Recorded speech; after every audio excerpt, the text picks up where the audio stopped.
কেমন আছেন দর্শক? আজ আমরা কথা বলবো স্প্যানিশ ফুটবলের সবচেয়ে উত্তেজনাপূর্ণ ম্যাচ এল ক্লাসিকো নিয়ে। কিছুক্ষণ আগে বার্সেলোনা এবং রিয়াল মাদ্রিদের মধ্যে এক শ্বাসরুদ্ধকর ম্যাচ অনুষ্ঠিত হয়েছে, যেখানে নাটকীয়ভাবে 4-3 গোলে জয়লাভ করেছে বার্সেলোনা। এই জয়ের ফলে তারা 2024-25 মৌসুমের লা লিগা শিরোপা জয়ের আরও কাছে পৌঁছে গেল এবং একই সাথে ঘরোয়া ট্রেবল জয়ের স্বপ্ন আরও জোরালো হলো।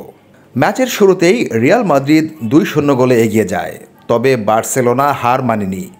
তারা দুর্দান্তভাবে ঘুরে দাঁড়ায় এবং প্রথমার্ধেই 4-2 গোলের লিড নেয়।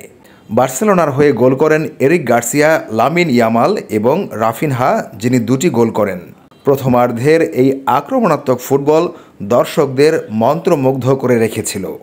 দ্বিতীয়ার্ধে রিয়াল মাদ্রিদের কিলিয়ান এমবাপ্পে একাই লড়াই চালিয়ে যান এবং হ্যাটট্রিক করেন, কিন্তু তার এই প্রচেষ্টা বার্সেলোনার সুসংগঠিত রক্ষণভাগ এবং আক্রমণ ভাগের সামনে যথেষ্ট ছিল না। শেষ পর্যন্ত বার্সেলোনা 4-3 গোলের ব্যবধানে জয়ী হয়। এই জয়ের ফলে চলতি মৌসুমে বার্সেলোনা রিয়াল মাদ্রিদের বিরুদ্ধে খেলা 4টি এল ক্লাসিকোতেই জয়লাভ করল। এটা নিঃসন্দেহে একটি বিশাল অর্জন এবং রিয়াল মাদ্রিদের জন্য একটি বড় ধাক্কা। এই জয়ের ফলে বার্সেলোনা লা লিগার পয়েন্ট টেবিলে তাদের প্রধান প্রতিদ্বন্দ্বী রিয়াল মাদ্রিদ থেকে 7 পয়েন্টের ব্যবধানে এগিয়ে গেল। আর মাত্র 3টি ম্যাচ বাকি থাকায় বার্সেলোনার শিরোপা জয় এখন সময়ের অপেক্ষা বলেই মনে হচ্ছে। বার্সেলোনা কোপা দেল রে এবং স্প্যানিশ সুপার কাপ জিতেছে, ফলে এই মৌসুমে তাদের ঘরোয়া ট্রেবল জয়ের হাতছানি রয়েছে। সব মিলিয়ে এই ক্লাসিকো ম্যাচটি ছিল উত্তেজনা, নাটকীয়তা এবং গোলের বন্যা।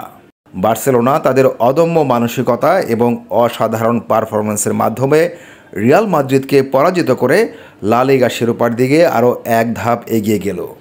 দর্শক, এই রোমাঞ্চকর ম্যাচ নিয়ে আপনার কি মতামত? কমেন্ট করে জানাতে ভুলবেন না। ধন্যবাদ।